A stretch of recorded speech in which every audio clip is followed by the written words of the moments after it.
So I went ahead and painted my Taurus, made the slide all gold.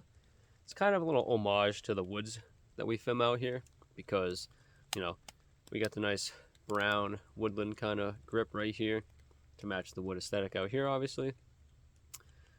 Black because, you know, just silhouettes, the dark parts of the forest, which are pretty sweet, you know, dark stumps, some deeper colored rocks and whatnot, pretty sweet.